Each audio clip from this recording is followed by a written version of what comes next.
G'day tubers, how are we people? Welcome to part 2 of the Tea20. I'm not calling it a restoration, it's not a restoration, just a rebuild and tidy up. Beautiful day here in East Gippsland, have a look at that, no rain, nothing, sun's out, and it's about 5 Celsius for those who aren't on the metric system. Yeah, it's pretty cold. We've given our basic chassis a good pressure clean and scrub and all of that. It's come up not too bad, but we are going to paint it. Back end plate's cleaned up nicely. I've got to do a lot of wire brushing on a lot of stuff, and I'll show you what I mean by that. See, some areas like, you know, that's pretty rough there. It's pretty rough in there. It's all gunk build up. So if you paint it, it's just going to look lousy. I've removed those bushings for those brake shafts. I'll show you that. Also had to take off this lifting arm. It's just a matter of undoing those two, or bend over the lock tabs, undo the 2 screws, and that slides off relatively easy. It needed a bit of a tap. The yoke or whatever that was in there was frozen. So I'll show you that also in a minute. Yeah, but it's pressure cleaned up nicely. As I say, it wants just a bit of detail work, just little things, you know, here and there, quick bit of detail. And obviously we don't want to get shit down in the top of our bell housing and gearbox, and that's got to be all done in there. I've got to do thrust bearing, as you know. But yeah, so we'll start cleaning up this, and I'll have to go into town and buy a bit of paint. As I say, it'll be gloss black. But yeah, I've taken off all the components I'm going to on the back. I don't like the look of, now I know from the factory, and lots of manufacturers do it, they assemble the whole bloody thing and just spray over it, and you get overspray on various components and, you know, filters and pipes and all. And look, I know why they do it, and I understand why they do it. I think it looks like crap. But as I say, I know why they do it. Now, that's just a personal opinion. So this is why I'm happy to strip a lot of parts off and paint them individually and clean the nuts and bolts. Just looks a little bit more detailed. But having said that, let's go to the bench and I'll show you. These are the bushings out of those shafts. Very, very well worn, as you can see there. All I did to get them out, just get a little pointy, like a screwdriver or something pointy that you can get in behind, in between the housing and the bush, and just collapse that, and that'll just fall out. So quick and easy. That is the pin out of that yoke which goes on the lifting arm. That I heated, I hit, so on and so on and so on. That's why I took the lifting arm off. I didn't want to crack it. It is a cast. If you hit it too hard, it will crack.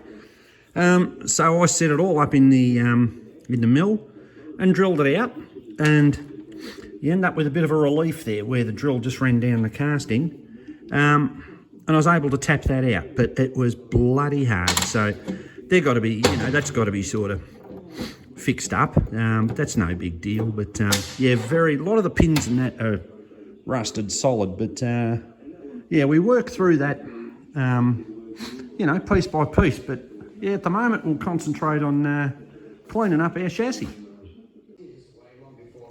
Well guys, you see these all the time, especially on those sort of bullshit restoration videos. Well, I won't say the bullshit, some of them I don't believe.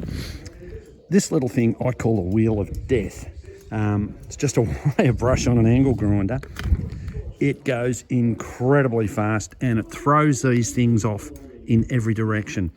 I wear safety glasses and a full face mask for just that reason.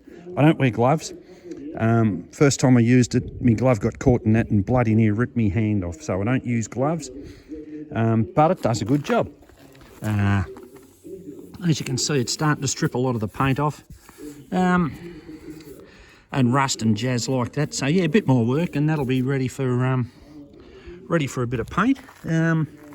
Yeah, it does a good job, but I would advise extreme caution.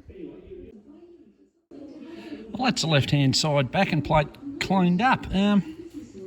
Come up all right. Oh, I missed a little bit there. I'll just give that another quick go there. A little bit there, because I mean, I'm no painter, but any little bit of scrap like that shows up straight through the paint. I know it's an old Fergie, but I mean, we want it to look half decent, but yeah, the wire brush does a good job on that. Well, with the exception of masking a few bits off, you know, like the axle down there and a couple of other little pieces, I reckon it's ready for paint. It's completely degreased, wire brushed a lot of the rougher spots. It's not perfect by any means, but it's not going in the bloody Royal Exhibition either. No, it cleaned up all right. Quite tidy, pardon my shadow. Yeah, nice coat of gloss black. I've got to buy it, of course, but I'll probably do that tomorrow or the next day, and if the sun's out, I'll give it a lick of paint and we're starting to get somewhere. Here's one little thing I like to do, tubers, with a lot of this sort of stuff. I probably should be doing it after paint, and I will, but I'll show you now. Just put the correct size tap in the drill, blind tap for a blind hole rather, and just run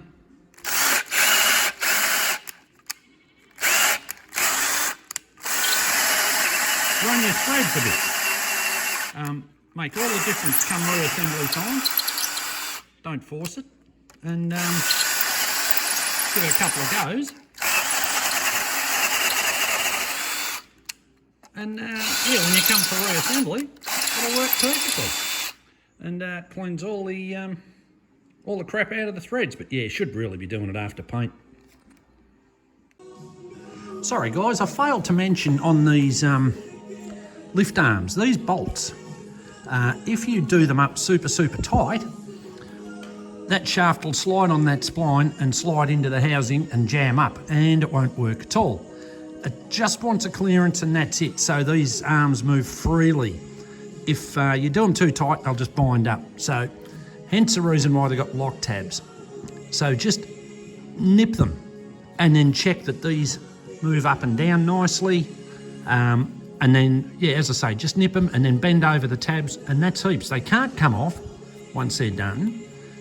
But yeah, it needs a clearance in there. So just, yeah, I don't know what the clearance should be, but just be aware of that. It's that's a little tip I got off Bundy Bear's Shed videos, and I'm glad I watched it because I wasn't aware of that. Well, guys, I'm not doing any of these things in any particular order. This is the lift control. She's a bit rusty and crappy on the end there, as you can see. We're going to pull this apart and clean it all up, paint it up, make it nice, maybe put a new bit of cork or whatever that friction material is in there. It looks like a rubber. But also this, if you look here, that lug, see that lug there and that one there, that's missing. So when you pull the handle, you can see what happens there. It doesn't even activate the bloody the valve properly. So we're going to what we'll do, sorry, I'm trying to do this one-handed. We'll pull it all apart, clean it all up. I'd probably drill a hole through there and put a self-tapper in it. That'll give it 2 screws to support it, and that'll stop that movement. Sorry, I know it's a pain. That movement there, see that movement there? Because it's not actually turning the bloody shaft. So anyway, we'll pull this apart and clean it up. The little lock stop that goes up in there, sort of like so with that bolt, that's just an adjustment for the lever to pull up against. You can adjust that anywhere in that quadrant. I went to looking at that. Obviously the butterfly nut's broken, the thread looks really ordinary. I went to undo it and the bloody thing snapped off. So we've got another little repair to do there. Just one thing to watch, guys, before that shaft will tap through. There's a woodruff key there, which is that one. Just make sure you take that out, or else when you're tapping that through, that'll bottom out down there and she won't go, and you'll think something else is wrong and maybe ruin the part. Well, some idiot bird over the thread on the end. I hit it with a steel hammer, barely touched it, and look what happened. Anyway, I can fix that up. This was quite tight, but as you can see, the grease and all of that has turned to, well, I don't know what it's turned into, but it makes it tight. A little bit of spray and all of that, and it come apart. So most of this is serviceable. We'll clean it all up and start doing a bit of detail and a bit of paint and this and that. Well, I've redone the end of that shaft, guys. Metric. Yeah, it's got a metric nut on it, an M10. The shaft itself is very rusty, as you can see. I think that's one side or the other contacts the control lever, whatever the bloody hell the thing is for the control valve. Yeah, look, it's going to have to be all right. It's you know, it is what it is. That probably means the inside of the gearbox there and under that lift housing is probably really rusty and crappy. Not much I can do about it. It works. If it turns to shit, I'll rebuild it. But at this stage, no worries. We'll also have to put a nylock nut on it, just so I can set a tension for the friction material. If I do it down tight, it'll be too tight, basically. Well, guys, we've been busy. Well, we're always busy in here. These are the parts for the lift, lever, whatever you want to call the bloody thing. Cleaned them up, give them a bit of a powder coat. They look all right. That's the main body. Didn't come up too bad. I mean, there's a little bit rusty in that, but what do you want? It's 70 years old. Just got to clean that off. That's part of the friction service, so that's got to be cleaned off. That's nothing. That's the lever. Thought I'd just, pardon the pun, polish me knob a little bit. So that looks all right. That's, there's the friction material. Goes in there, as you know. That's, yeah, whatever, what the handle attaches to. As I said, that's broken down in there. So what we're going to do is we'll put that on, drill it, put a self-tapping screw in it, and that should hold it. We fixed up the shaft, put a new nut and all that on it. So it really needs a castellated nut or a nylock nut, something to lock it. There's a spring washer there. But it's not the right sort of nut for this, but it'll get me out of trouble till I get to the nut and bolt store. The rest of it you've seen. We'll assemble that. We've also been busy out here. We give her a coat of gloss black. That's just been done, so it's still wet. It's beautiful. Perfect day here in East Gippsland for painting. Come up all right. Looks okay. I'm no spray painter.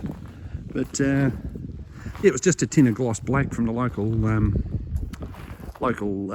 auto paint shop, you know. But looking all right. I just did inside the brake backing plates with a rattle can. Paint was coming out a bit thick. I didn't want any issues with the paint sort of coming off and getting on the linings or anything like that as they rub. I might be dreaming, I don't know.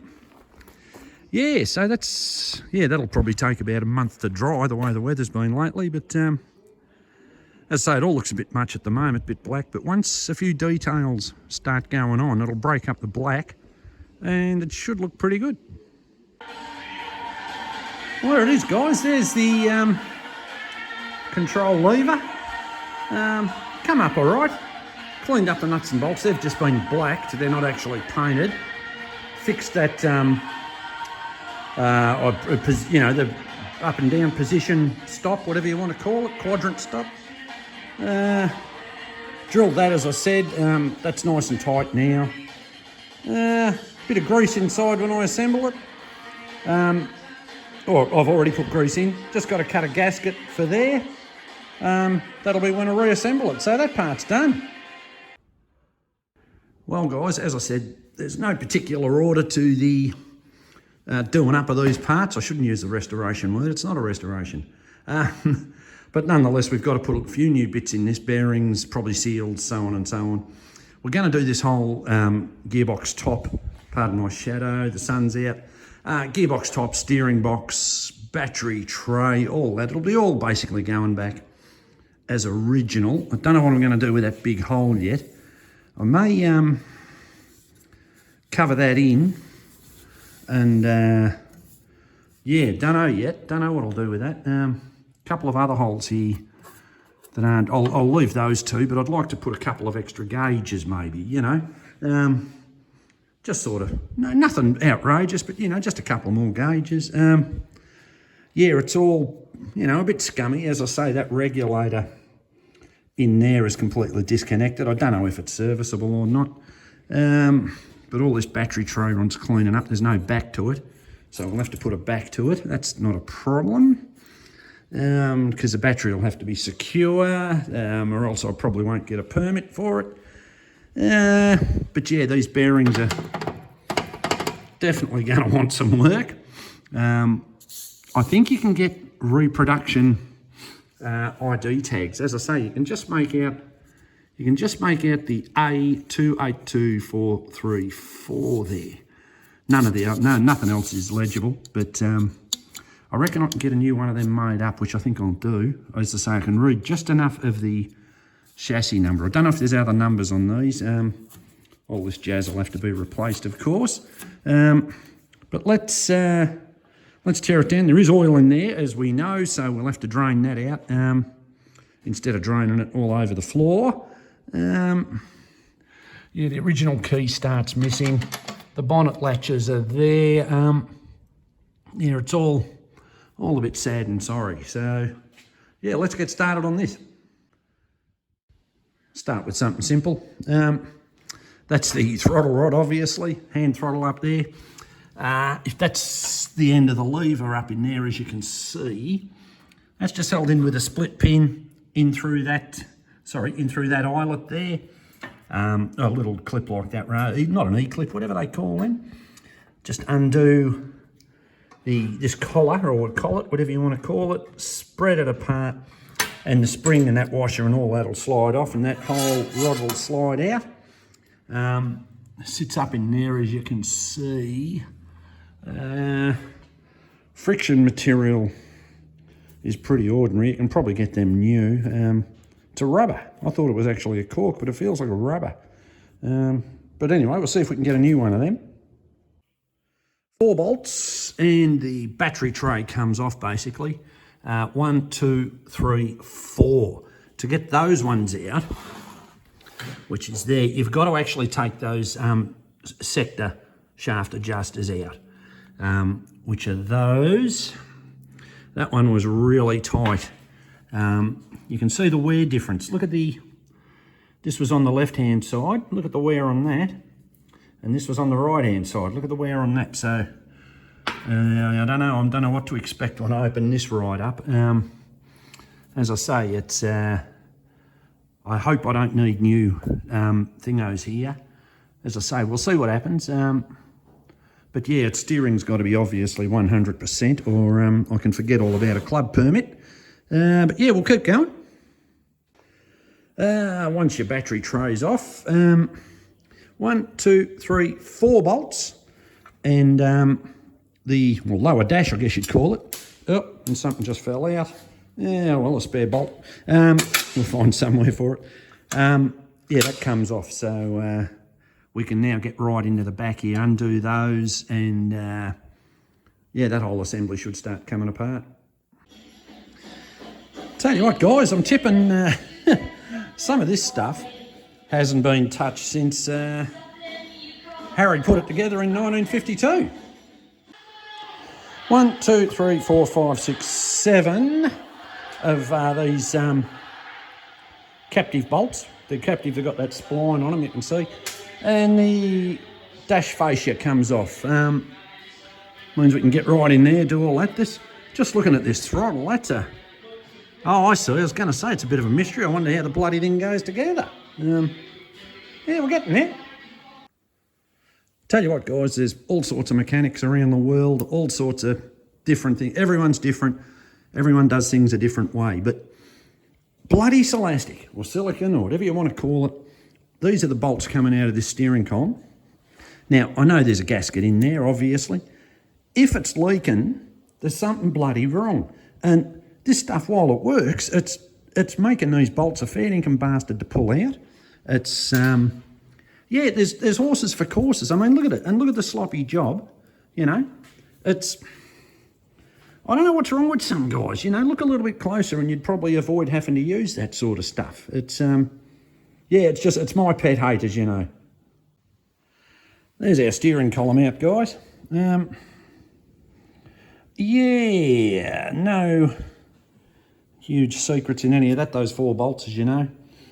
As I say, that throttle shaft, that's welded in permanently on that lower bracket there.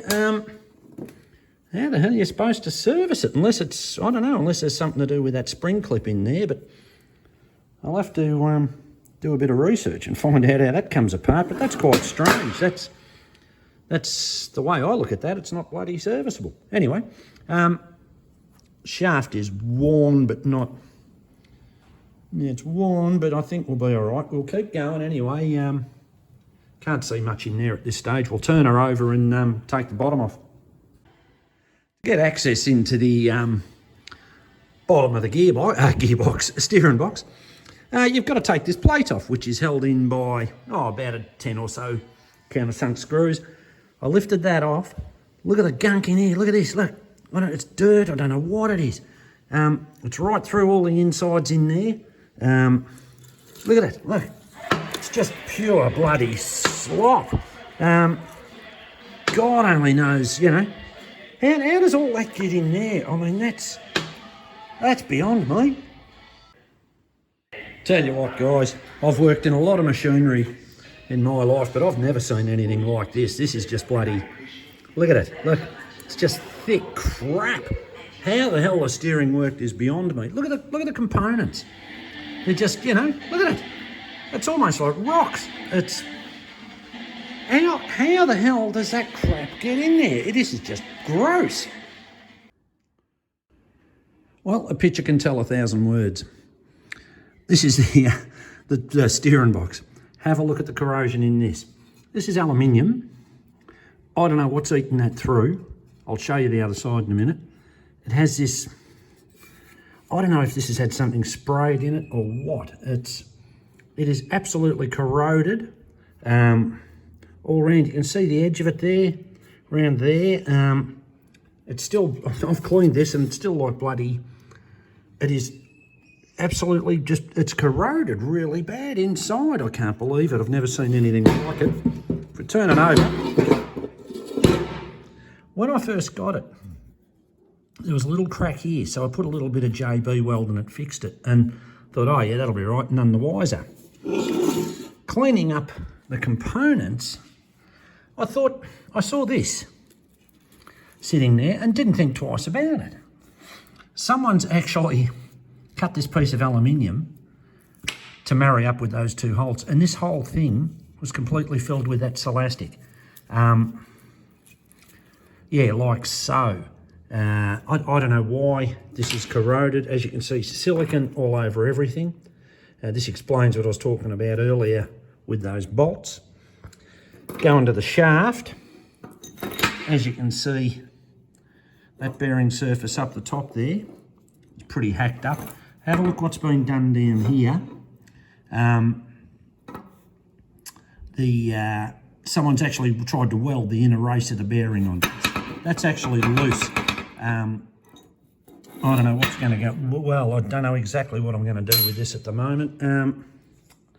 I've taken the bearings out of that. This all seems to be quite serviceable.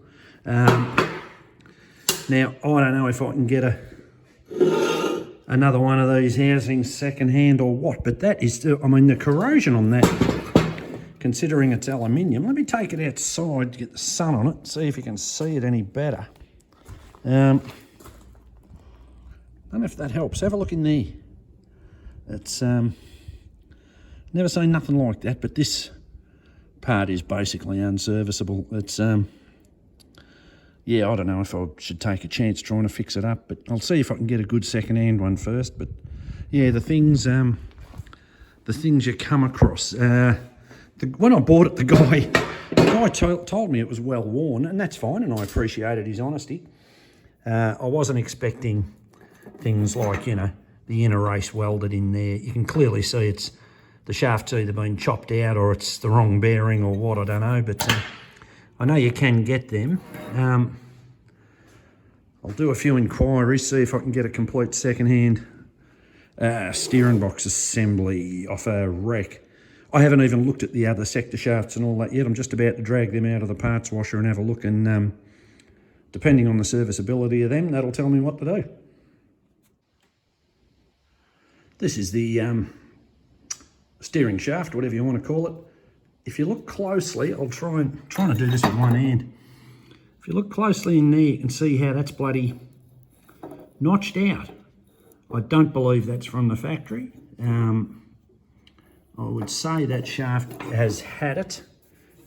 Just looking at it, obviously that's loose. If you take the old bearing and put that on the shaft, look at the slack in that.